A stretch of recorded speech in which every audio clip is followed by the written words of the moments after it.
però volevo proprio cominciare leggendovi le parole del nostro sindaco pronunciate appunto in Campo San Polo un'oretta fa, che mi sembrano significative, insomma. Devo trovare un attimo.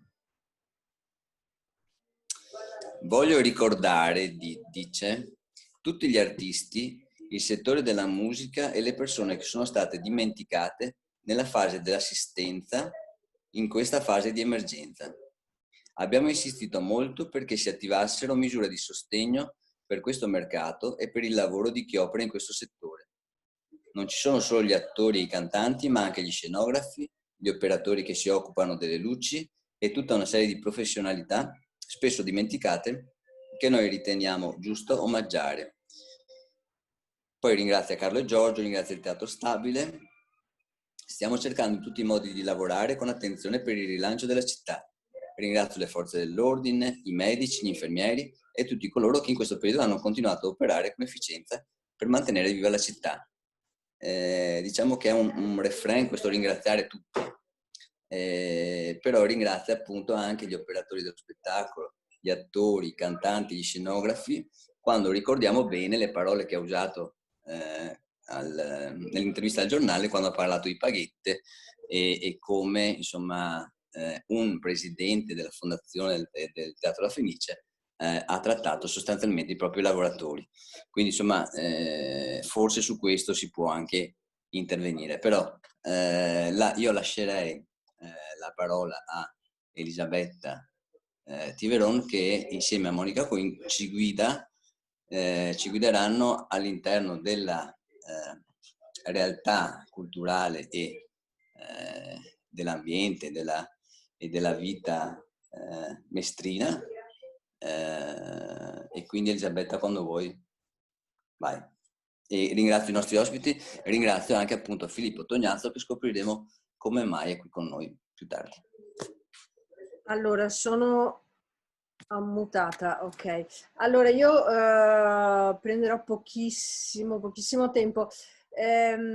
No, niente, tutto questo parlare di cultura ovviamente si inserisce in quel contesto di dibattito sulla cultura che è nato all'interno di tutta la città insieme a partire proprio dal gruppo di lavoro che si è occupato, che si sta occupando di cultura e di sociocultura, e che sta prendendo un po' in esame tutti, diciamo, tutti i segmenti di quell'amplissimo ambito che è quello culturale. Particolarmente sotto i riflettori, per rimanere proprio in tema, dal punto di vista politico in maniera molto molto forte, perché tutti sappiamo che è un intero settore in cui tra l'altro molti di noi operano, nel settore culturale in senso lato, particolarmente colpito, già colpito strutturalmente in questo paese, quindi non solo a Venezia ma in generale da una cultura e da una cultura politica che purtroppo considerano la cultura poco remunerativa e non sempre un vero lavoro. E, in questi ultimi mesi in particolare, quindi Venezia poi non fa specie. Certo è che a Venezia si inserisce in una situazione che comunque non è tra le più chiare per quanto riguarda questo settore, perché da 5 anni non abbiamo di fatto un assessorato alla cultura, poco si sono preoccupati, questa amministrazione poco si è preoccupata di creare una vera programmazione, di avere una vera visione l'ha fatto sulla città per intero, e quindi non fa specie che non sia stato fatto con la cultura. Quindi noi all'interno del gruppo cultura ci siamo posti proprio nella necessità di partire proprio dai fondamentali, a monte, di capire cosa c'è, cosa non c'è, come si connette il tutto.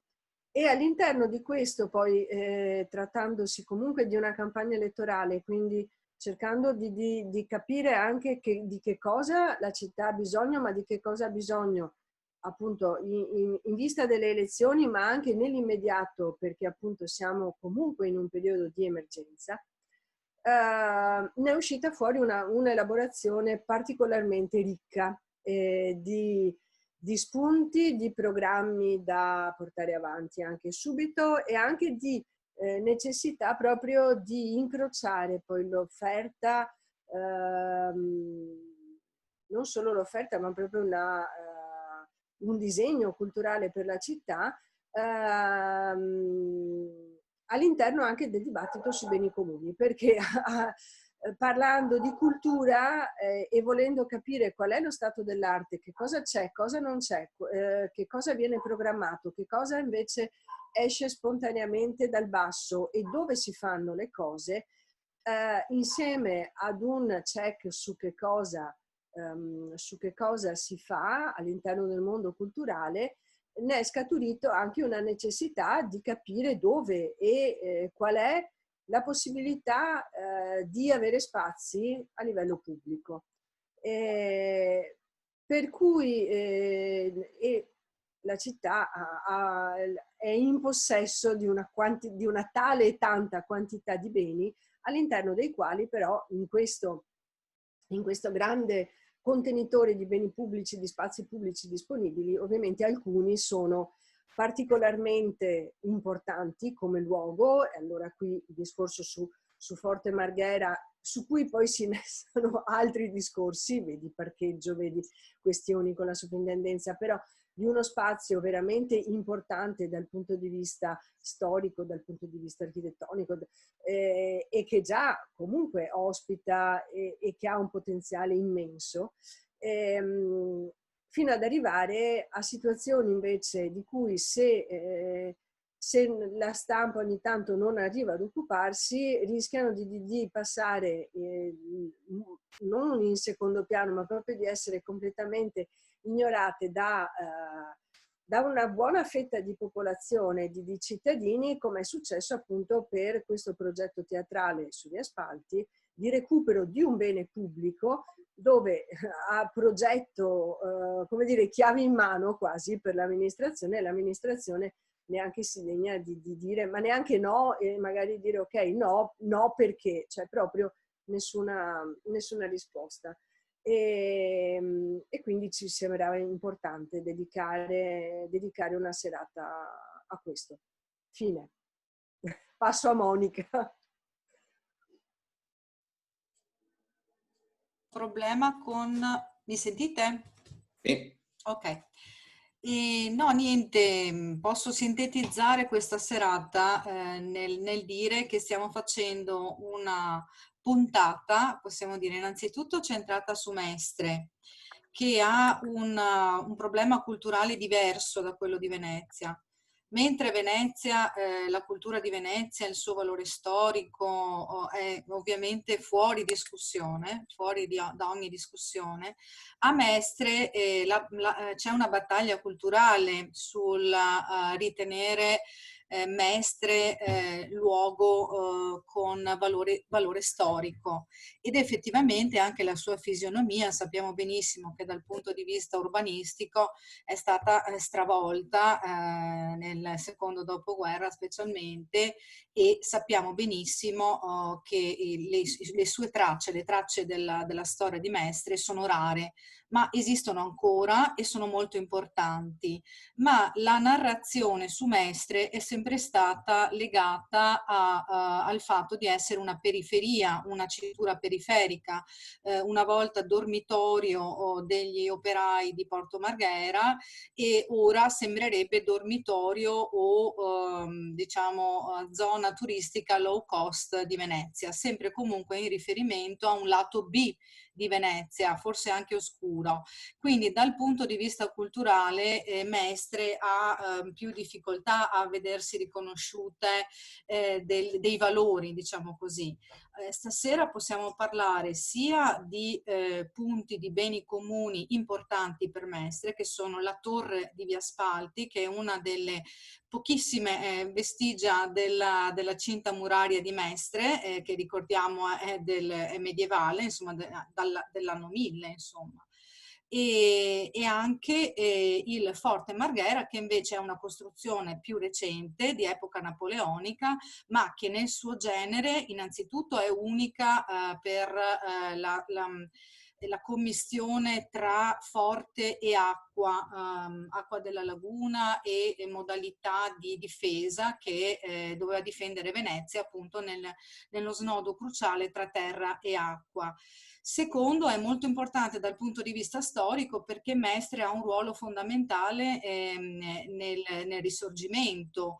La famosa sortita di Forte Marghera è una delle pagine nazionali molto importanti in cui diciamo che Venezia viene liberata momentaneamente, diciamo per un breve periodo, però gloriosamente dall'Austria, e questo grazie anche ai volontari mestrini che hanno partecipato a questa pagina di storia molto importante. Attualmente Forte Marghera rappresenta questo valore storico, ma anche un valore di socialità, perché comunque negli anni si è affermata come un momento di socialità in cui fare musica, tempo libero, ambiente, perché è molto particolare l'ambiente di Forte Marghera. Quindi stiamo facendo una puntata, diciamo così, che va dal senso dei beni comuni di cui parleremo stasera, ma anche di un'idea diversa di cultura, che non è quella dei grandi eventi di Brugnaro che invita Zucchero in piazza San Marco o fa l'eventone con tantissimi soldi, ma un'idea di cultura che abbiamo costruito, che abbiamo contribuito a costruire anche noi con i gruppi che hanno lavorato anche su questo, che vuole valorizzare quell'idea di cultura territoriale cosiddetta minore, che però è spontanea e che nasce appunto dal territorio. Quindi mettiamo insieme tutti questi ingredienti tra cultura e storia e beni comuni e sicuramente abbiamo un significato importante questa sera. Diciamo che l'ospite Mario Esposito ne sa qualcosa, direi, e questa sera ci illustrerà un po' le vicende tristi, ma anche di progettualità felice che sicuramente ha in mente, che ha confidato a me e che spero voglia confidare anche a voi stasera. Insomma, quindi io presenterei innanzitutto Mario Esposito, che è un esponente, diciamo, culturale molto importante di Mestre, della terraferma, ma anche di Venezia. Allora, molto semplice. Noi viviamo a Mestre con Roberto Milani da parecchio tempo e c'è stato nel corso di questi anni una caduta per quanto riguarda le attività, diciamo, teatrali, non tanto quelle strutture teatrali istituzionali, il Toniolo o altro, ma per esempio delle realtà teatrali che sono completamente scomparse. Penso al Teatro della Murata, il Teatro delle Fondamenta e il Teatro del Parco della Bissuola. Cioè erano 3 spazi non istituzionali dove c'era la possibilità quindi delle realtà culturali di Mestre di poter in qualche modo esprimersi, ripeto, al di là del fatto istituzionale delle grosse istituzioni, sia veneziane sia mestrine. 4 anni fa abbiamo messo gli occhi sullo spazio di Via Spalti, ovvero l'ex acquedotto, non so se sapete, quella struttura in stile Liberty, che corrisponde poi a un'archeologia industriale un po', diciamo, non straordinaria, ma di grande importanza perché è uno spazio che sta proprio nel cuore della storia di Mestre, cioè lungo le mura perimetrali del castello di Mestre. Questa struttura, pensate, in pieno centro, a 100 metri dalla piazza Ferretto, è utilizzata per deposito automobili e per lavaggio di alcune automobili comunali. Visto lo spazio, abbiamo pensato che potesse in qualche modo diventare, con un riuso, lo spazio dei beni comuni, diventare uno spazio culturale per la città, a costo zero per l'amministrazione comunale. Abbiamo fatto una serie di sopralluoghi, anche con degli assessori dell'amministrazione comunale, e abbiamo elaborato un progetto, ripeto, a costo zero, per una riqualificazione dello spazio, trasformandolo in uno spazio culturale polivalente. Lo spazio è molto bello perché ha delle enormi vetrate e poi ha proprio, ripeto, è proprio sul perimetro delle mura del Castello di Mestre. Abbiamo fatto un progetto dettagliato, presentato all'amministrazione comunale secondo i crismi voluti dall'assessore all'urbanistica. Lo spazio non ha vincoli di sovrintendenza. Nel piano regolatore è previsto come area spazio per attività ricreative. Quindi ci eravamo impegnati ripeto, a mettere a disposizione della comunità di Mestre, quindi delle realtà teatrali, musicali, espositive, cioè artisti, per poterla mettere a disposizione della comunità. Si trattava anche di riqualificare un'area alquanto degradata, perché pensate che questa struttura si trova appoggiata praticamente alle antiche mura del Castello di Mestre, è a 100 metri da Piazza Ferretto e c'è una pensilina arrugginita con 3 automobili delle carcasse d'auto, e in 4 anni, da quando noi abbiamo iniziato a pensare questo progetto, a elaborare tutte le modalità richieste dall'amministrazione comunale, e siamo arrivati poi a novembre del 2019, in cui c'era una comunicazione del comune che la concessione è in via di realizzazione, tutta la documentazione precisa, documentata, portata in amministrazione. Improvvisamente dal novembre 2019 si perdono le tracce dell'assessore, non abbiamo avuto una risposta, nonostante, diciamo, la presentazione di tutta la documentazione, di tutto quello che era necessario per avere lo spazio. Quello che è sconcertante è questo. Cioè, se un amministratore che crede in un progetto culturale per la città si espone fino a un punto di non ritorno, tra parentesi, noi avevamo trovato 100.000 euro di privati che erano disposti a mettere a disposizione per ristrutturare, per un riuso dell'area e per una riqualificazione che poteva diventare importante proprio nel cuore di Mestre. Ebbene, dopo aver avuto la conferma che ci sarebbe stata la concessione, che addirittura la delibera sarebbe stata portata a giorni in giunta, bene, da novembre del 2019 non abbiamo più potuto interloquire né via telefono né via email con l'amministrazione comunale e con l'assessore competente. Quindi praticamente per rimuovere 3 automobili e per dare una concessione a costo zero per l'amministrazione, il comune non dà risposte. A Mestre attualmente c'è una situazione di degrado culturale, le cui conseguenze, sembra strano, sembra di no, le sta pagando anche l'M9. Perché quando in 5 anni l'amministrazione Brugnaro ha azzerato le associazioni culturali, togliendo loro gli spazi, perché tutte le municipalità sono state espropriate degli spazi idonei per fare attività culturale, ha fatto un censimento, a Napoli dicono facida a muina, cioè fate vedere che fate le cose, poi in realtà non fanno nulla. Hanno fatto un'assemblea di tutte le associazioni culturali e sportive, le hanno censite e poi cosa hanno fatto? Hanno offerto una cameretta dei 3 metri quadrati a 120 euro al mese, un'altra stanzetta a Zelarino di 3 metri quadrati. E questa struttura che poteva, ripeto, riqualificare un'area centrale nel cuore di Mestre è stata completamente disattesa, e quello che è più sconcertante, ripeto, un assessore che si espone fino a un punto di non ritorno ha 2 possibilità.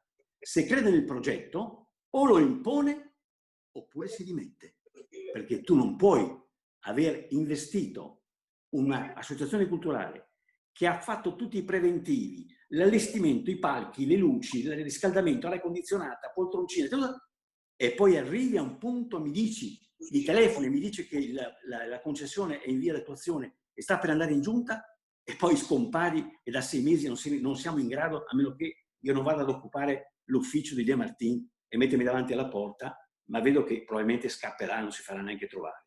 Ecco, questo che è sconcertante è che un assessore arriva a un punto di esposizione tale che, secondo me, dico, è sconcertante, perché io, se fossi un assessore, dico, non mi appoggi in questo progetto su cui ho creduto e mi sono speso, io mi dimetto, oppure l'impongo, cioè dico o mi dai la struttura, me la fai concedere, o se no io mi ritiro. Questa è un po' la situazione.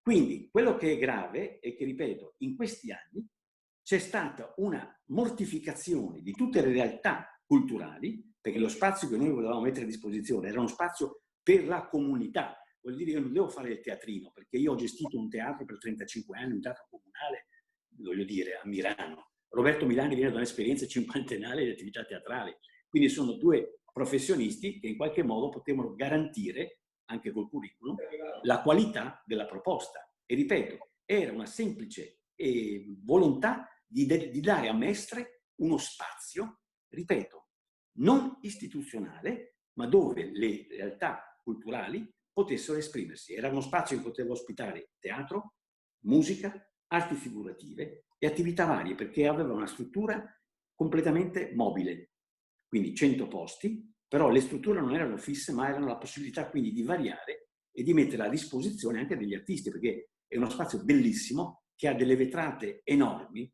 12 vetrate bellissime, la struttura è in condizioni, diciamo, da un punto di vista strutturale, in buone condizioni, c'era solo da fare un intervento di riqualificazione dell'area, quindi a spese nostre, quindi vuol dire di pintura, il cancello e tutta la parte esterna che è tutta asfaltata, poteva essere ripristinata anche per un'attività, per un giardino estivo, per fare anche attività d'estate. Il progetto era al 100% presentato in tutti i crismi da un architetto professionista e quello che, ripeto, è sconcertante è che siamo rimasti, cioè non abbiamo parole. Cioè, ripeto, se avessero detto no, e che il no loro non lo sanno dire, loro dicono ni. Ni che non vuol dire né sì né no. Però tu vai avanti, perdi tempo e, ripeto, noi in questa operazione abbiamo perso un finanziamento di 100.000 euro. Il sindaco si riempie sempre la bocca. Skei, basta che il comune non metta skei, basta che il comune non tira fuori skei del cassello, non fuori skei. Bene, qua c'erano 100.000 euro a disposizione per un progetto nel cuore di Mestre, per Mestre, che è stato disatteso.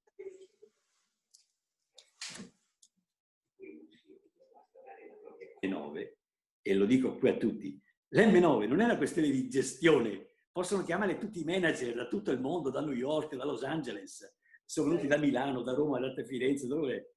Il problema è che il territorio è stata fatta un'analisi errata di quella che è la lettura del territorio culturale. Non c'è un humus creato dalle associazioni, perché sono state annientate. Quindi se tu non hai un rapporto con la tua città, l'M9 è bellissimo come edificio, ma secondo me non decollerà mai, perché tu non hai l'interlocutore base della tua città. E non è pensabile che uno che viene da New York, da Londra, da Parigi, va a Venezia, poi va a dormire in via Camarcello, dove quegli alberghi sono degli ottimi luoghi per spacciare droga, perché se tutti gli studenti fuori, i spacciatori in via Piave, in stazione, gli fanno passi e gli va a portare la droga in via Camarcello, che se poi non si alberghi, se dei loculi, se voi li vedete, se dei loculi, che sta purtroppo già 2 defunti, 2 morti per droga.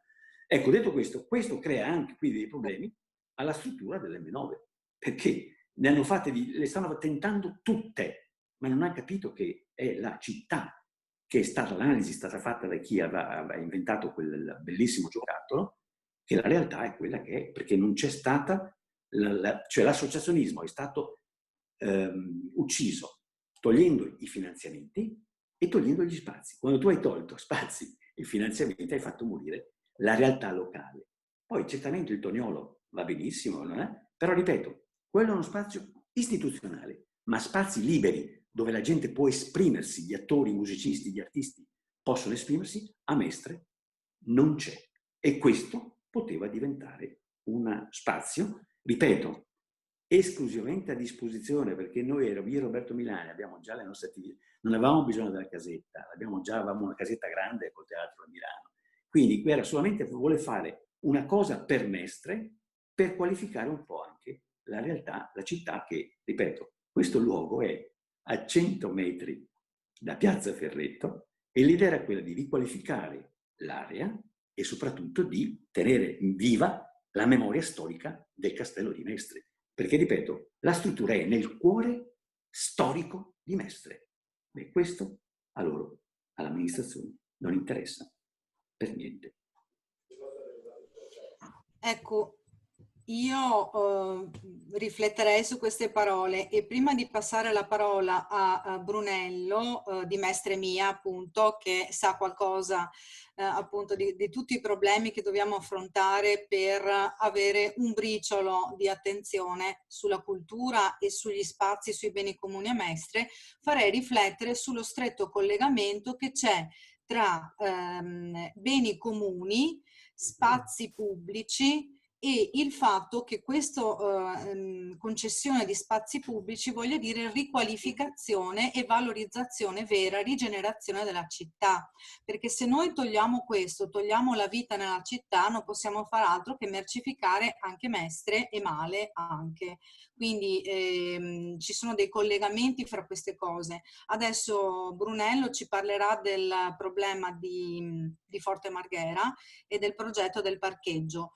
Faccio notare che dove c'è di mezzo una fondazione, la cultura ha vita difficile, come per l'M9, e anche come per le fondazioni degli enti lirici, e anche la fondazione una fondazione gestisce il Forte Marghera, quindi una struttura privata che non consente una pianificazione dell'interesse pubblico e una gestione opaca dei finanziamenti. Darei la parola a Brunello. Eccomi qua, mi sentite? Sì? Spero di sì. Buonasera a tutti e grazie molte per l'invito, perché in questi giorni si è parlato molto di Forte Marghera, soprattutto di quel bel pratone che noi vediamo venendo proprio da Forte Marghera per entrare nella stradina che porta al forte sulla destra. C'è un pratone che spesso viene utilizzato per posteggio di auto quando ci sono degli eventi importanti nel forte, ma questo può anche essere, diciamo, bypassabile perché c'è necessità, può anche starci che 200, 100, 200 macchine si parcheggino lì. Ma il salto sulla sedia l'abbiamo fatto anche assieme all'amico Grigoletto, che penso conosciate tutti, quando abbiamo visto che il comune si lanciava in un progetto su quel prato, su quel bellissimo prato, che tra l'altro non è un anonimo prato, ma è la lunetta numero 13, quindi fa parte del compendio di Forte Marghera, quindi è parte integrante del forte, non è un prato a erba o a pascolo, ecco. Comunque veniamo a scoprire che il comune ha in progetto di creare un parcheggio, ma non il parcheggio, un semplice, umile parcheggio per arrivare a Forte Marghera, bensì un parcheggio che lo chiamano multifunzione. Parcheggio che avrebbe la funzione appunto di a tutti quelli che hanno necessità di parcheggiare lì, di andare a Venezia, di andare a Tessera, praticamente diventa quasi un parcheggio scambiatore, diciamo, no? Che poi nei giorni in cui ci sono manifestazioni a Forte Marghera verrebbe utilizzato per il forte. Ma la cosa più grave è innanzitutto la spesa che è esorbitante, che parlano di 1.500.000 euro per creare questo parcheggio. In secondo luogo viene creata anche una rotonda, perché ormai Mestre è la città delle rotonde, in alcuni casi per carità possiamo anche dire che funzionano, no? Ma arrivare a costruire una rotonda a Forte Marghera ci sembra un assurdo, anche perché questa rotonda verrebbe fatta all'altezza del campo sportivo, non so se avete presente che c'è sulla destra il campo sportivo, no? E la rotonda servirebbe come svincolo, diciamo, tra parcheggio e campo sportivo, eccetera. E sotto a questo pratone probabilmente ci sono anche resti archeologici. Una volta c'era il paese, diciamo, di Marghera, da cui poi è preso il nome Marghera città, diciamo, ma è lì nato il nome Marghera.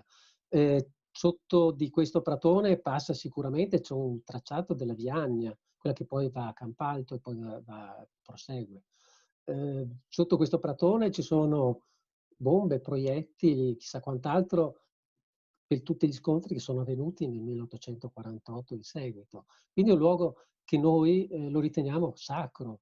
È come andare, non so, Cimagrappa e costruirci un albergo, per dire, no? Dove c'è l'ossario. Per noi è la stessa cosa. Forte Marghera è sempre stata in pericolo, perché non so se ricordate, diversi anni fa, una decina di anni fa, c'era stato il tentativo di una società, una grossa società, l'Impregilo si chiama come società, che volevano addirittura creare un insieme di cose che la chiamavano come città del bambino. Città del bambino che era un cavallo di Troia, nel senso che la chiamavano città del bambino per rendersi amichevoli, diciamo. In realtà volevano conquistare completamente Forte Marghera. Si doveva entrare a pedaggio, il pubblico aveva pochissimi spazi a disposizione e tutto il resto era adibito a questa fantomatica città del bambino. Questo è uno dei primi rischi che ha subito il Forte. Per fortuna c'è stata una sommossa popolare e siamo riusciti a bloccare questo tentativo, diciamo, di snaturamento completo del parco, del parco del Forte, scusate, che dopo, diciamo, è rimasta abbastanza stabile per diversi anni. Hanno incominciato le osterie, le trattorie, il Gatto Rosso e va benissimo perché sono segni vitali per un posto così. Abbiamo cominciato a preoccuparci quando in Darsena l'anno scorso hanno cementificato, asfaltato una parte della Darsena sulla destra e abbattuto tutta un filare di alberi perché la soprintendenza ha detto che rovinavano la visuale, il cono di visibilità tra la Darsena e il Forte. Fatto questo, comunque, c'è stata la conquista, diciamo, degli spritz hour, no? Della discoteca, del caos. Mentre prima c'erano molte persone che si portavano la sdraio, si portavano la copertina e prendono il sole a una piccola spiaggia dove regnava la pace e il silenzio. E questo è stato il primo punto che ha un po' preoccupato i mestrini attenti a queste cose. Il secondo punto, appunto, quello più grave, è quello del parcheggio. Quindi diciamo che Forte Marghera, secondo gli intendimenti, l'hanno detto chiaramente, insomma, dell'amministrazione, Forte Marghera deve diventare una specie di, non so, Venezia in piccolo, ma Venezia nella peggior veste, ossia deve essere turisticizzata, deve essere assalita, violentata, così come succede a Venezia. Un parcheggio di 300 posti auto, il nuovo ponte pedonale che hanno appena costruito che va da via Torino al Forte, e questo potrebbe anche starci perché era una vecchia idea anche nostra di fare questo percorso. Però se abbiniamo i parcheggi che ci sono in via Torino, i parcheggi che ci sono nel prossimo, diciamo, parcheggio che cementificherà questo vecchio pratone, arriviamo a dire che il Forte non sarà più una valvola di sfogo per i mestrini e non solo i mestrini, per chiunque voglia andare a sentire storia, silenzio, pace, no? Diventerà il regno della movida praticamente. E siamo assai preoccupati. Naturalmente i progetti vanno avanti perché non è che riusciamo a fermarli, cercheremo di fare il possibile. Abbiamo chiesto anche alla soprintendenza che valutasse con attenzione questo intervento. Non c'è stata alcuna risposta, è stato anche detto di rivolgersi a Roma per capire se si può fare qualcosa. Però naturalmente è una lotta impari la nostra, come è sempre stata per tutti, voi bene lo sapete, insomma, no? Lottare contro la soprintendenza e contro un'amministrazione e anche amministrazioni precedenti che sono sempre stati molto, molto maltrattati, secondo me, da questo punto di vista. Quindi abbiamo questo grosso problema di un forte che da forte storico, forte sacro, diciamo, sta diventando una piccola Venezia vista nella peggior delle Venezie, come l'abbiamo vista prima del virus, no? Una Venezia assalita. Il Forte Marghera diventerà così probabilmente, perché non c'è nessun intendimento di renderla umana. Ecco, non so se avete qualcosa da chiedere o da approfondire o da capire, parliamone pure.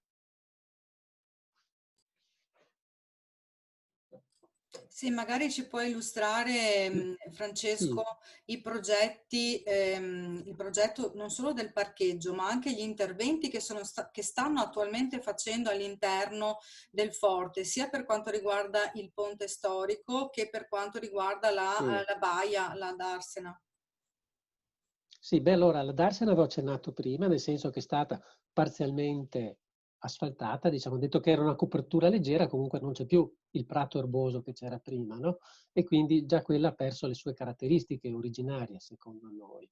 Per quanto riguarda il ponte, anche questa è stata una bruttissima sorpresa, perché quando siamo andati a vedere, il forte era ancora chiuso, non si poteva entrare, abbiamo visto rispetto al ponte che c'era precedentemente, abbiamo visto una specie di gettata di cemento, cioè avete presente quelle autostrade che costruiscono adesso, no? Che hanno quei ponti di calcestruzzo prefabbricato, no?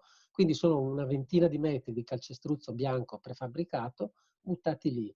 Quindi cioè se venite dalla stradina di Ghiaia, no? Verso il forte, vedete questo ponte che veramente è una cosa che non ha nessun senso, non ci sta, un pugno nell'occhio praticamente.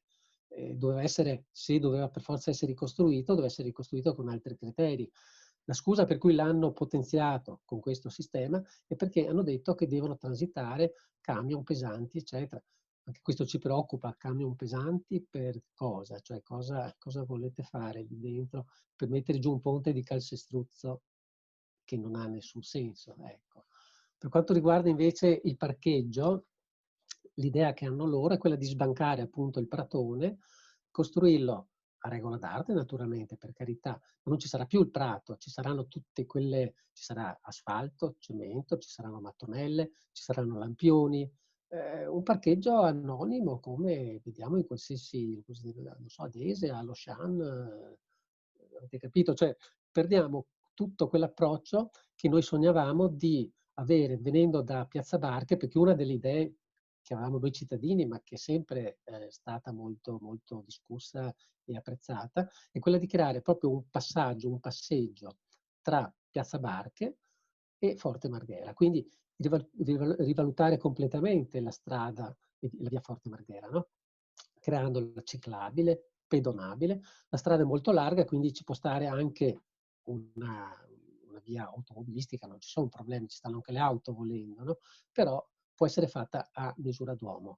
E potete immaginarvi di arrivare da Piazza Barche con una pista ciclabile, col canale sistemato sulla destra, anziché trovarsi lo scenario di questo bellissimo forte, vedere un bel ponte, vedere gli archi di entrata, eccetera, e invece vedete un parcheggio di 300 auto parcheggiate lì.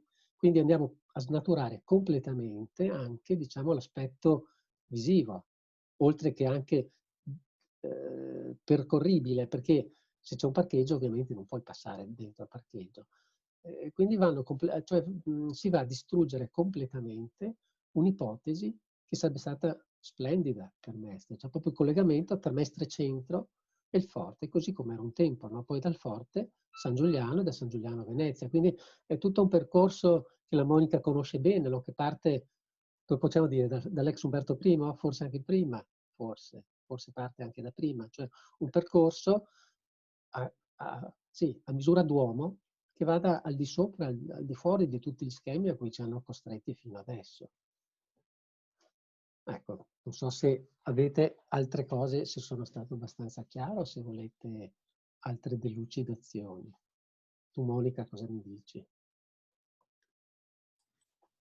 Io praticamente Ti uso come interlocutrice perché io e te abbiamo avuto tante sì, cose. questa sera io non parlo dell'ex Umberto I ovviamente perché sennò non darai spazio ovviamente agli altri elementi sicuramente importanti della storia di Mestre.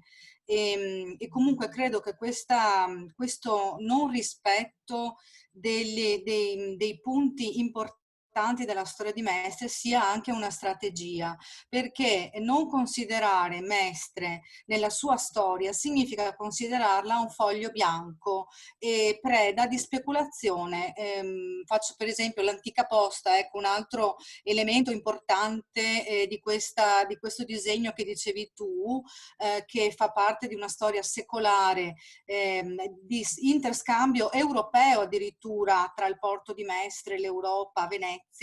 Ecco, non considerare assolutamente questa storia significa che non ha significato e che lì ci posso costruire un palazzo e ovunque io posso costruire, fare un albergo, speculare e invece di restituire alla città la sua identità vera per i cittadini, farla diventare una merce. Questa è sicuramente una tecnica, quella di negare la storia e l'identità di una città per farla diventare oggetto di speculazione. Quindi la battaglia culturale è anche una battaglia contro la speculazione, e il canal salso, il significato del canal salso, come dirà Anna Forte, è proprio questo.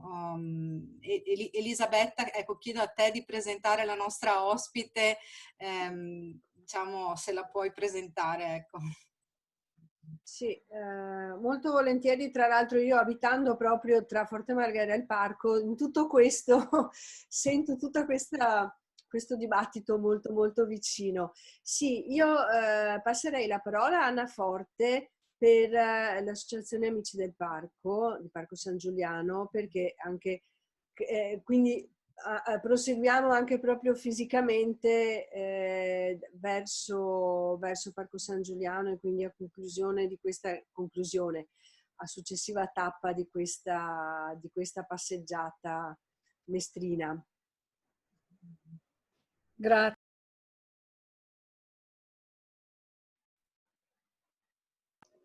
Mi sentite?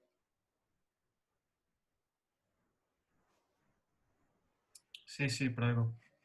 Bene. Allora, io intanto vi ringrazio dell'invito. Sono molto contenta di essere qui stasera perché questo focus su Mestre è molto importante. È molto importante perché, come diceva prima Mario Esposito, questa città ha subito un attacco fortissimo a quella che è la sua componente culturale, che non è fatta solo di storia del passato, ma è fatta anche proprio di dibattito su quella che può essere la qualità di vita di noi cittadini.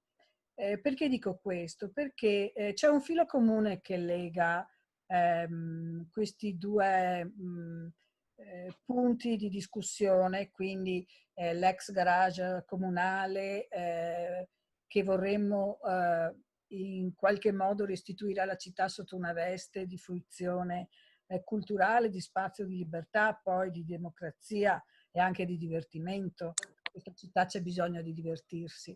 E il Forte Marghera. Il filo comune è quello che c'è un pensiero dietro. Allora, Forte Marghera, il suo riutilizzo, acquisizione dei militari e riutilizzo è un obiettivo che le giunte passate si pongono già a metà degli anni '80. È un dibattito che dura molti anni, non c'erano i mezzi economici allora. Diciamo che poi con la prima giunta Cacciari vengono fatti i primi atti necessari per acquisire il forte.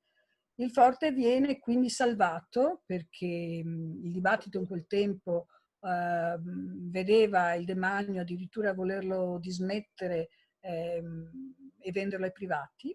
Il comune si impegna con delle cifre pazzesche per il tempo, riesce a bloccarlo, c'è una grossa trattativa.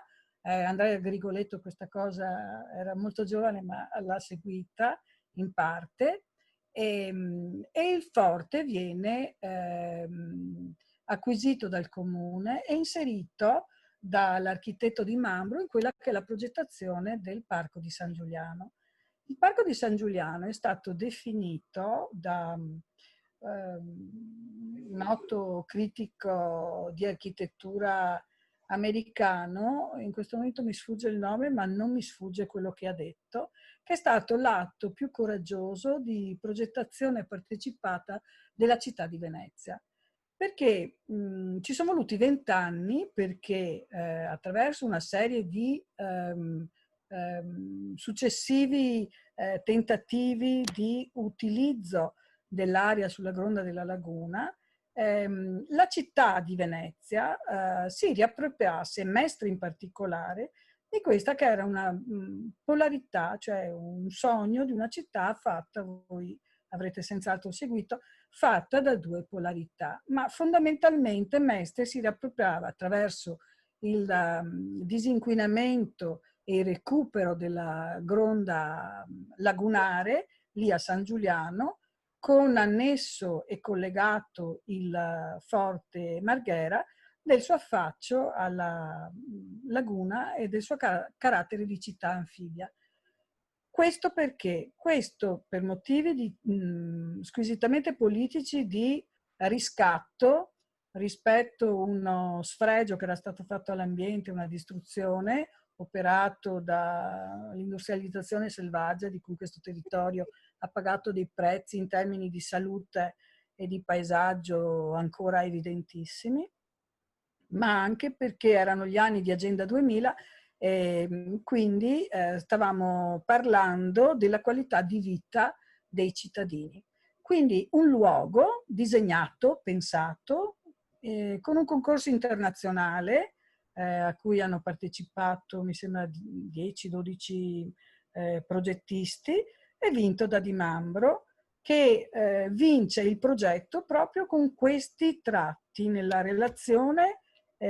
Si dice per il recupero delle aree di gronda, barene, velme, eccetera, per l'utilizzo dei pili come porta attrezzata verso la laguna e per la riscoperta praticamente e la valorizzazione del paesaggio che dal Parco di San Giuliano vede direttamente Venezia. Quindi anche il ponte strallato viene appunto costruito in maniera tale che nel percorrerlo si veda direttamente nel cono della visuale il campanile di San Marco, eccetera. Al tempo la sovrintendenza partecipa in un modo assolutamente collaborativo e con uno spessore culturale di cui oggi si è persa traccia. Le stesse motivazioni che inducono a tagliare gli alberi a Forte Marghera, cioè il cono della visuale, vengono totalmente ignorati per quel che riguarda il Parco di San Giuliano. Il parco in questo momento è stato realizzato per circa 70 ettari sui 700 previsti. L'amministrazione comunale negli ultimi 10 anni non ha avuto i fondi per poter portare a termine la progettazione di Mambro, mentre la Giunta Brugnaro gode di un finanziamento da Roma veramente come non si ne vedevano da anni. È stato calcolato che negli ultimi 4 anni qua in città siano arrivati circa 1 miliardo e 300 milioni su Venezia da parte di Roma. Gli ultimi, i 400 e passa del patto di Renzi, anzi i penultimi, del patto di Renzi, vengono utilizzati appunto per quello che è il master plan Brugnaro, che fondamentalmente azzera qualsiasi tipo di come posso dire, rispetto per quello che è il parco inteso come bene comune, spazio a verde attrezzato per la nautica naturale, con un'estensione fino a Passo Campalto, che era, fa anche Passo Campalto la Darsena, in questi giorni era all'attenzione della stampa e dell'opinione pubblica, e anche quello un ambito di intervento del piano, del progetto del piano guida di Mambro, e con Forte Marghera, che doveva essere al tempo indicata dal progettista appunto come sede museale con il Museo del Bambino, ma anche luogo di svago, eccetera. Quindi un disegno che restituisce a Mestre e ai cittadini una qualità della vita fatta di cultura, sport e riscoperta delle tradizioni nautiche che in Punta San Giuliano sopravvivevano dagli anni 60. Il progetto di Brugnaro distrugge praticamente questa passeggiata, è una passeggiata prevista appunto Di Mambro, che dal Canal Salso, risanato, dove con gradualità le ditte che fanno ancora trasporto, come peraltro dal 1300, sulla Resta venivano trasferite in altri luoghi, così pure quelli su via San Giuliano, dove invece Brugnaro decide di mettere un hub. Quando Francesco Brunello parla del Pratone e parla di un parcheggio scambiatore lì, in realtà è un'operazione ancora più fissa, nel senso che quel Pratone poi si connette attraversando il Viale San Marco, la fermata del tram e il ponte che viene fatto lì si riconnette proprio al Parco di San Giuliano, dove la Giunta Brugnaro in questo momento, attraverso il disegno della mobilità sul PUMS che è stato presentato e che attualmente è allo studio, inserisce il più importante hub di scambio intermodale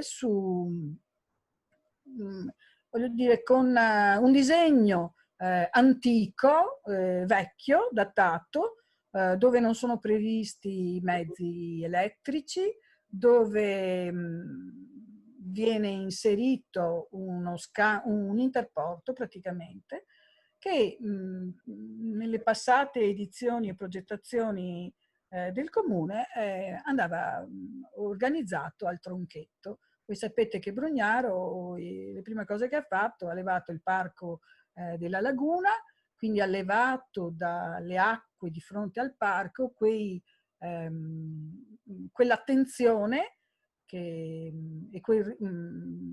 ciò che noi speravamo potesse diventare, cioè l'adozione delle acque davanti al parco per favorire i percorsi di nautica naturale, ma soprattutto per rilanciare un turismo green lento che vedeva della Barena e della zona dal Seno della Seppa a San Giuliano fino a Passo Campalto e poi ancora oltre nella Laguna Nord un possibile sviluppo economico sostenibile.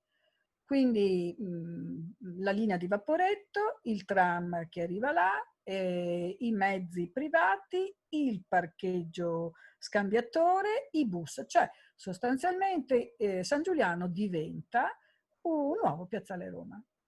Impattante quanto Piazzale Roma, assurdo, veramente io tante volte dico ma non è possibile, assurdo per mancanza proprio, c'è un buco culturale in questa giunta, una mancanza di conoscenza, perché ripropone progetti vecchi, bocciati dalla storia, dal tempo, dalle esperienze di altri comuni, dove si concentrano al centro della città i parcheggi, le persone, le merci.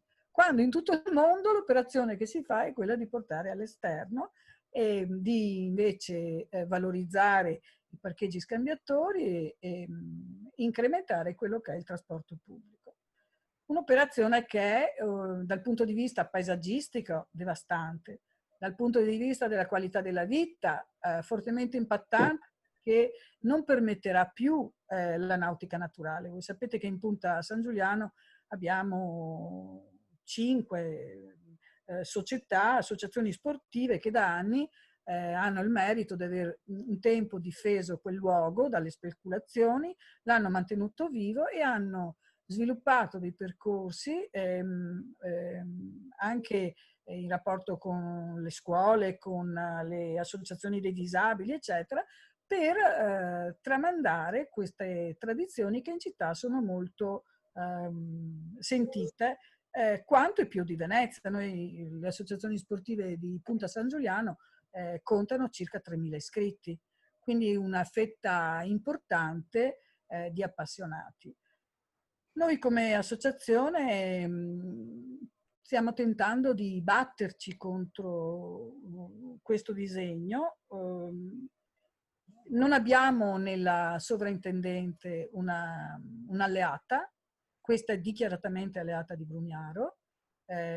Io l'ho già dichiarato pubblicamente, ma rinnovo il mio punto di vista. È arrivato il tempo che le forze politiche sensibili ai problemi ambientali, al rispetto, alla tutela del paesaggio, incomincino a chiedere a Franceschini a Roma le sue dimissioni, che è un problema vero. L'abbiamo visto in molte circostanze, non c'è, i pareri sono sempre positivi, pareri che nel passato, progetti che nel passato sarebbero stati bocciati, oggi vengono considerati assolutamente congrui. Invece la normativa dice cose diverse. La normativa, il PAT dice che lì un trasporto merci è incompatibile, incongruo. La normativa dice che non si può fare un accordo di programma che sana degli abusi edilizi, e lì tutti i trasportatori sono in una situazione di abuso edilizio. Noi abbiamo presentato un ricorso al TAR nel 2006 e l'abbiamo vinto 10 anni dopo, quindi è indubbio che lì non possono stare. Non c'è titolo per fare stare queste persone. Abbiamo inviato anche una diffida agli uffici comunali, l'avvocatura civica ci ha risposto picche, proprio con un pronunciamento da Azzeccagarbugli. Noi abbiamo presentato allora le 2 petizioni, quindi abbiamo cercato di partecipare, come il regolamento del Comune di Venezia prevede, al dibattito cittadino nel momento in cui l'amministrazione doveva prendere una decisione. Il regolamento comunale prevede che le petizioni presentate al sindaco e al consiglio comunale vadano discusse precedentemente all'assunzione di atti. Noi siamo stati totalmente ignorati, in spregio proprio a qualsiasi senso di democrazia, di civismo, di partecipazione, una cosa veramente indegna che non avremmo mai visto anni fa in questa città, che era una città democratica e che parlava tanto, tanto e con tutti. Quindi siamo stati convocati a babbo morto quando la giunta aveva già... Mi fa da ridere perché mi pare impossibile che si possa procedere così in una società civile come siamo noi, una città aperta e democratica come è sempre stata Venezia.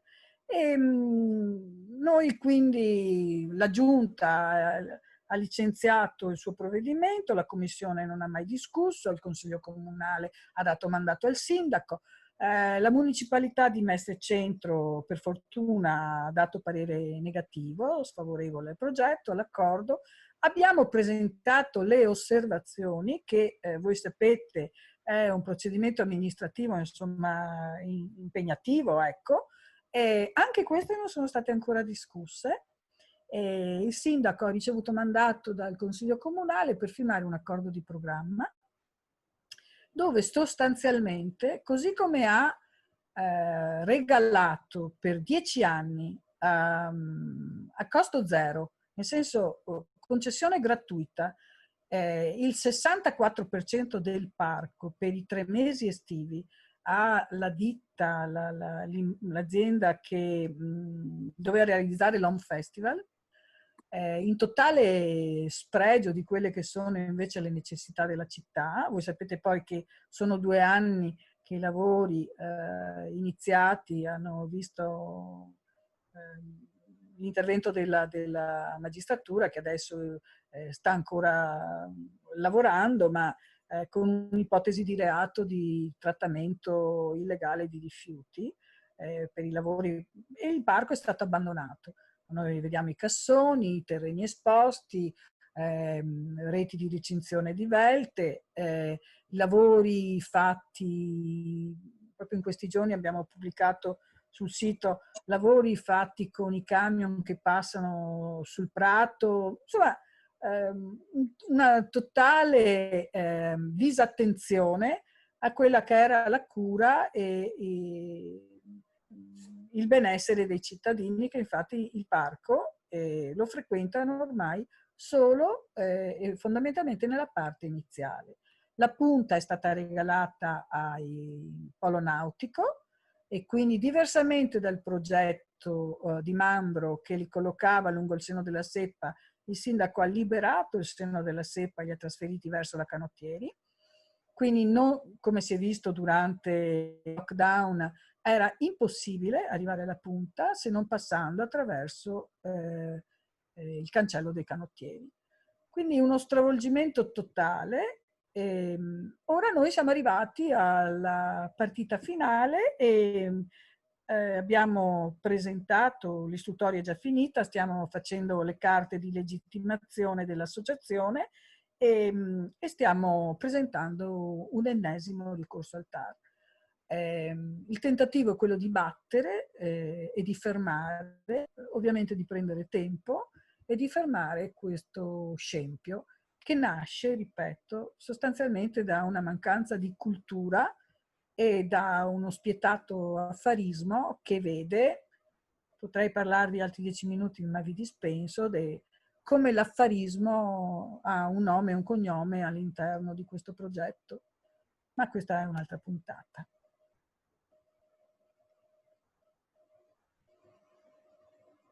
Grazie. Allora, noi abbiamo ancora un ospite a cui abbiamo chiesto di intervenire per quanto riguarda il teatro, però chiederei un attimo, visto che stiamo parlando di spazi verdi e quindi di beni pubblici e ambientali che in questo momento sono a rischio, chiederei molto velocemente, visto che aveva chiesto anche prima di intervenire, con una certa concisione, appunto perché abbiamo ancora Filippo Tognazzo poi che deve intervenire, a Laura Latini se ci dà un attimo il quadro anche di Parco Bissuola, dove tra l'altro in questo momento l'amministrazione sta intervenendo con dei lavori perché stanno facendo la copertura dell'area pattinaggio, quindi se cogliamo l'occasione così per chiudere un attimo e fare una panoramica proprio sui parchi mestrini, qual è la situazione. Quindi Laura, se vuoi intervenire adesso. Grazie e saluto tutti quanti, sono Laura Latini del Comitato Bissuola. Sì, io volevo intervenire un po' anche sul discorso culturale, riallacciandomi al discorso, diciamo, iniziale e degli spazi pubblici e del teatro. Noi come Comitato Bissuola ci siamo dati da fare molto perché venisse risolta una questione che era annosa e anche veramente molto vergognosa, quella del teatro al Parco della Bissuola. Questo teatro è stato chiuso nel 2008 e quindi da precedenti amministrazioni e poi era stato lasciato abbandonato a se stesso. Allora noi ci siamo dati molto da fare appunto perché venisse e mancava pochissimo, era stato restaurato ma mancava pochissimo per completarlo e ci siamo dati molto da fare perché venisse completato e se non che i lavori sono stati iniziati prima del lockdown, poi sono stati sospesi dal discorso dell'emergenza del coronavirus e adesso sono ripresi. Quello spazio lì del Parco Bissuola è uno spazio importantissimo per la città, proprio per quanto diceva anche Mario Esposito, che lui aveva chiesto quello degli asfalti, perché il Parco Bissuola era proprio destinato alle varie associazioni, quelle diciamo che non sono quelle lì importanti, tra virgolette, ma quelle che animano la vita culturale della nostra città.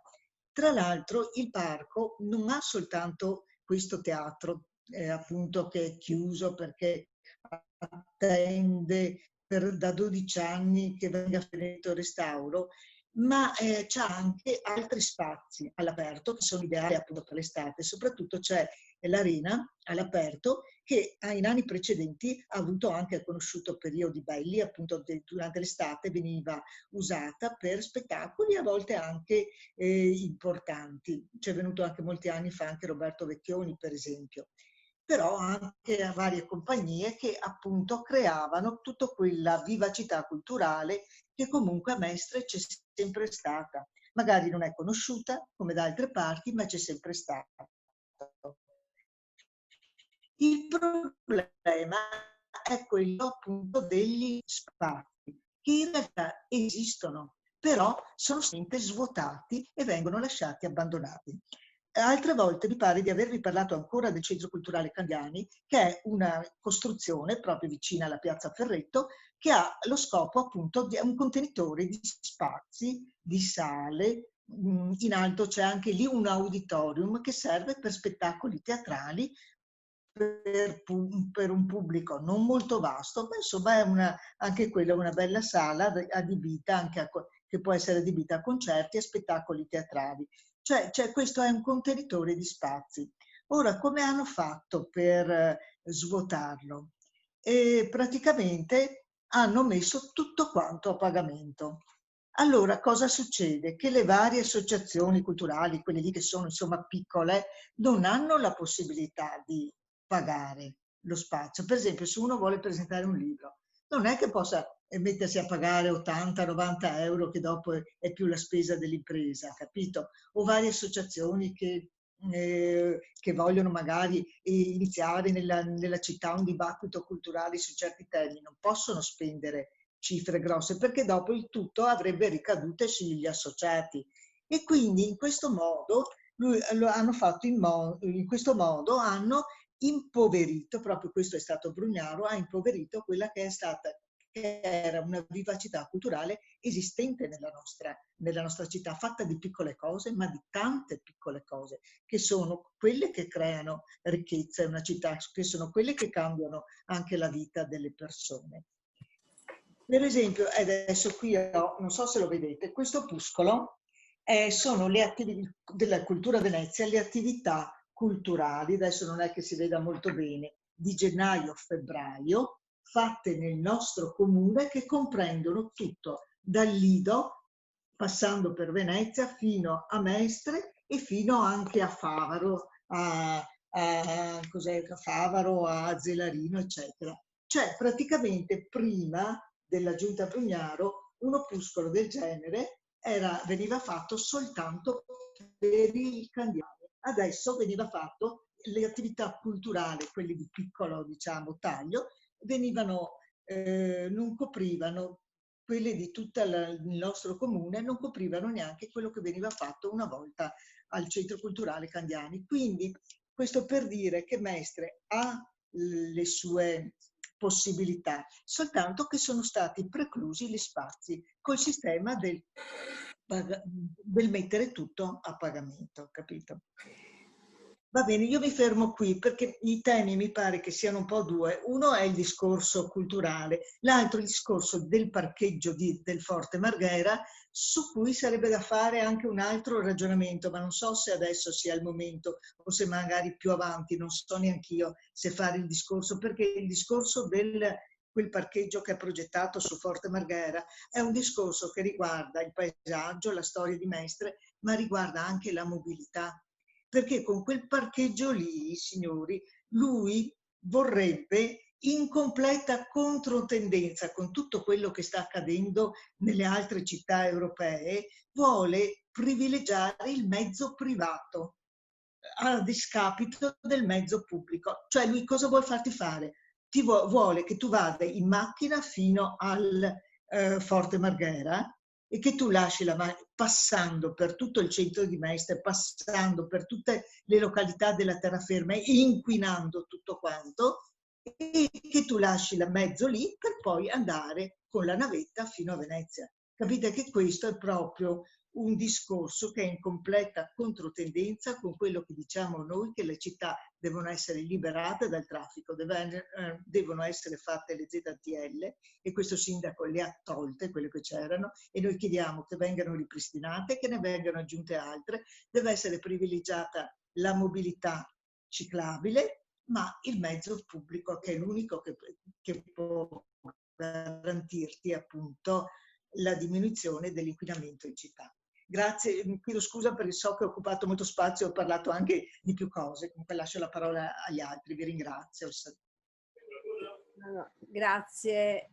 No, anzi, su questi temi comunque, a parte che, non so, adesso passerò il microfono a Filippo Tognazzo, ma poi apriamo agli interventi, quindi sono temi che poi possono anche ritornare, e è comunque previsto di ritornare anche sulla questione del parcheggio di Forte Marghera, ma non solo, anche su quel discorso che faceva Anna Forte rispetto alle lacune, chiamiamole lacune, della soprintendenza, dell'attuale soprintendente, in una serata appositamente dedicata. Quindi diciamo che per certi temi è soltanto un assaggio stasera, perché comunque ci si ritornerà in maniera molto approfondita. Quindi io adesso passerei la parola a Filippo Tognazzo, che è l'ultimo, diciamo, l'ultimo intervento in scaletta ufficiale, e poi apriamo agli interventi. Grazie mille intanto di avermi invitato.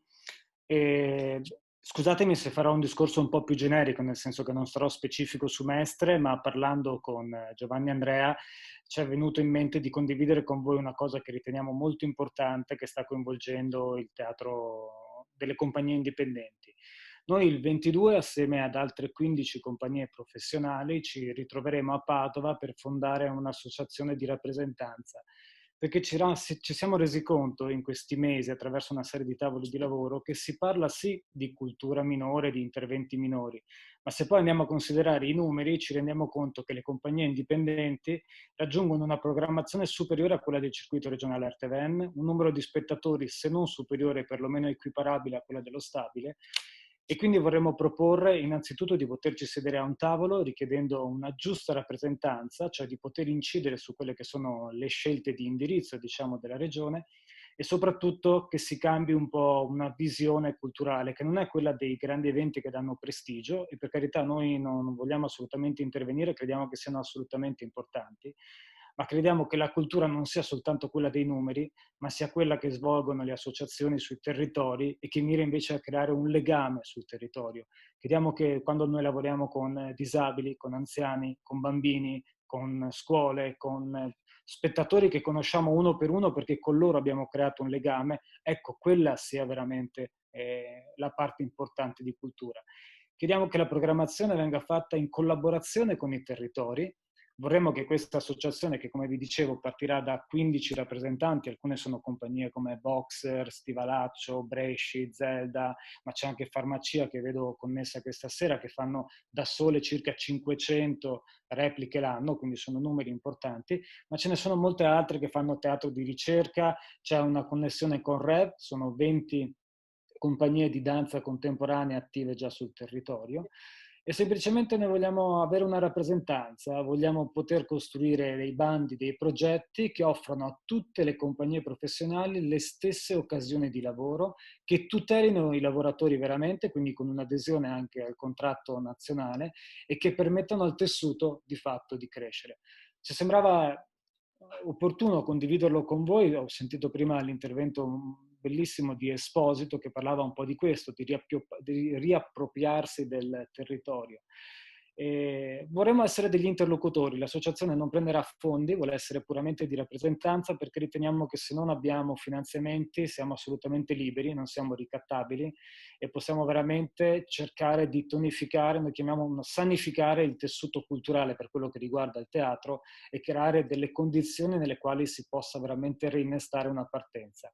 Partiremo anche con una mappatura degli spazi teatrali, quelli aperti e quelli apribili, per provare veramente con i territori a riattivarli. Noi contiamo su centinaia di operatori, contiamo su artisti che sono anche a livello nazionale, quindi non ci mancano le maestranze, non ci mancano le competenze, quello che ci manca è un sostegno, un legame leale con il territorio. Credo che se ci mettiamo insieme e solleviamo questa esigenza, qualcosa si possa fare, perché ribadisco i numeri che piacciono molto ai manager, perché abbiamo dato la cultura ai manager e l'abbiamo tolta ai cittadini e agli artisti. I numeri ci dicono che come movimento abbiamo di fatto gli stessi diritti, quindi noi rivendichiamo di fatto un ruolo perlomeno di interlocuzione. Ecco, non vi rubo altro tempo perché vedo che avete una comunicazione estremamente specifica e mirata.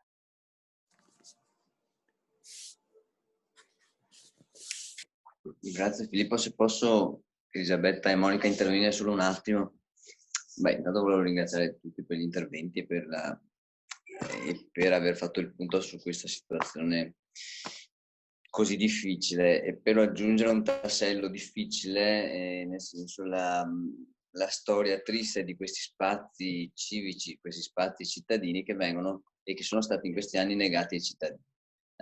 Mi riferisco in particolare in questo caso a Palazzo d'Amura, questo bellissimo palazzo a Murano che ospitava splendide mostre, e qua ricordo Manfredo Manfroi con mostre fotografiche, ma mostre naturalmente dei vetri, ma le presentazioni libri. C'è uno spazio vissuto dai cittadini, che è stato per questi 4 anni chiuso e che oggi viene consegnato attraverso un bando e francamente bisognerebbe accedere agli atti per capire quale motivazioni hanno portato all'assegnazione a un presidente di un'associazione di pescatori, che sono attività nobilissima naturalmente, ma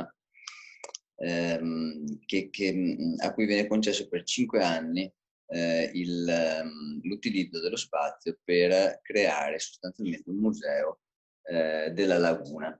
Ora che Murano, in un palazzo del 300 come Palazzo da Mura, abbia bisogno di un museo della laguna, quando la laguna ce l'ha tutta intorno, si può forse, attraverso un turismo che cerchiamo di privilegiare, non un turismo lento, un turismo bello, un turismo che ami e che accolga e che raccolga l'ambiente, insomma, ecco, sembra veramente un regalo fatto poi in questo periodo così, come dire, così caldo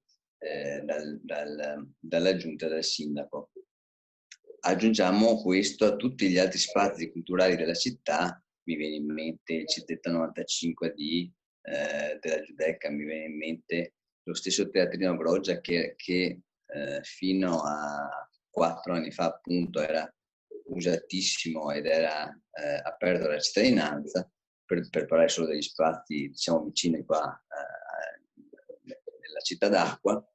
Ecco, pensiamo a tutte queste spazi negati alla città che invece appunto dovrebbero essere riattivati e ridati ai cittadini. Ecco.